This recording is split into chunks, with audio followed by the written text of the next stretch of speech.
ইসরায়েলের তরফে লাগাতার হামলা চালানো হচ্ছে ইরানের প্রতি। উত্তর তেহরানে মিসাইল অ্যাটাক ইসরায়েলের। গতকাল বিমানবন্দরে হামলা চালানো হয় এবং আজ ফের তেহরানে চলেছে আক্রমণ।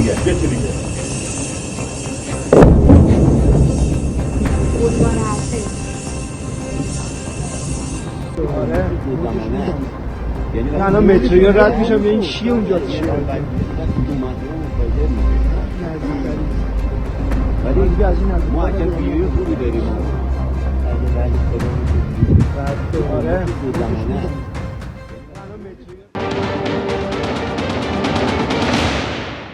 देखिए, बिल्कुल लेबनान में जो हिजबुल्लाह संगठन सक्रिय रहता है वो हमेशा से इजराइल के लिए खतरा बना रहता है। और हमने देखा था जब हमास के साथ युद्ध जारी था इजराइल का, उस समय हिजबुल्लाह लगातार उत्तरी इजराइल के इलाकों को निशाना बना रहा था। जो इजराइल के रिहायशी इलाके थे उनको निशाना बना रहा था। तो ये एक लंबी लड़ाई हिजबुल्लाह के साथ इजराइल की रही है। और अब जब ईरान के साथ उसका ये जंग जारी है तो ऐसे में इजराइल को लगता है कि हिजबुल्लाह उसके लिए एक बड़ा खतरा अभी भी बना हुआ है। हालांकि बीते दिनों में कई बड़े कमांडर, कई हिजबुल्लाह के जो प्रमुख रहे हैं उनको इजराइल ने मार गिराया, लेकिन उसके बावजूद भी वहां नई लीडरशिप पैदा हो जाती है जो इजराइल के लिए खतरा बनती है। और इसीलिए इजराइल अब ईरान के साथ साथ में हिजबुल्लाह के तमाम ठिकानों पर हमला बोल रहा है।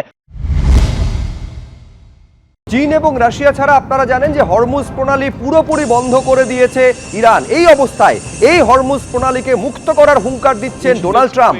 প্রয়োজনে আমেরিকার নৌবাহিনী হরমুজ প্রণালীর জাহাজগুলিকে সুরক্ষা দেবে। সারা বিশ্বে জ্বালানি সরবরাহ নিশ্চিত করবে আমেরিকা। আমেরিকা বিশ্বের সবচেয়ে বড় অর্থনৈতিক সামরিক শক্তি। দরকার হলে আরো বড় পদক্ষেপ করা হবে।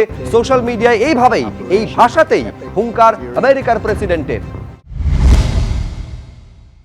এরই মধ্যে আবার ডোনাল্ড ট্রাম্পের আরেকটা বক্তব্য সামনে এসেছে, যেখানে তিনি বলছেন যে ইরানকে না থামালে পারমাণবিক যুদ্ধ বেঁধে যেত।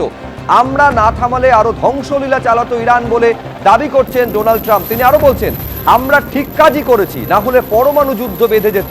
ইসরায়েলের সঙ্গে যৌথভাবে ইরানে হামলা নিয়ে বার্তা মার্কিন প্রেসিডেন্টের। What we're doing right now with Iran,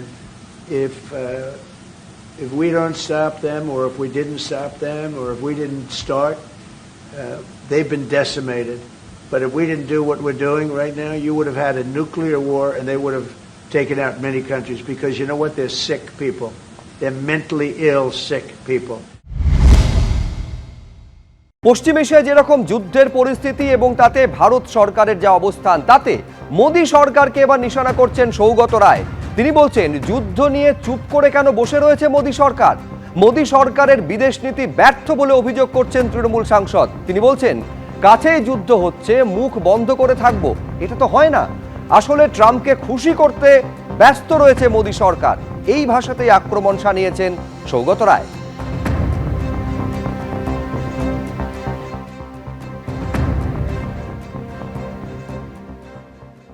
একেবারে নীরব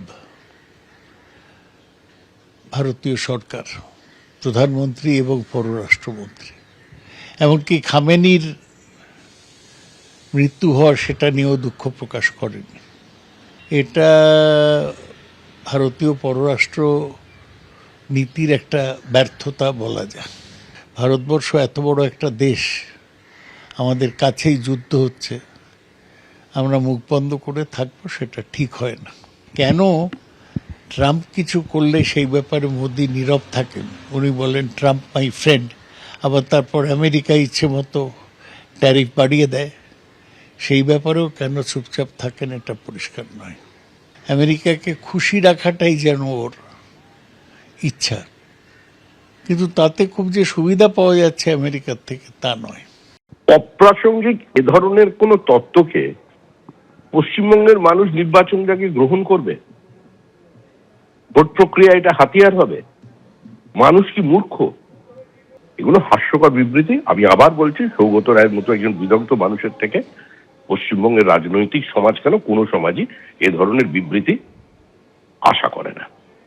অপ্রত্যাশিত। এবিপি আনন্দ, এগিয়ে থাকে, এগিয়ে রাখে।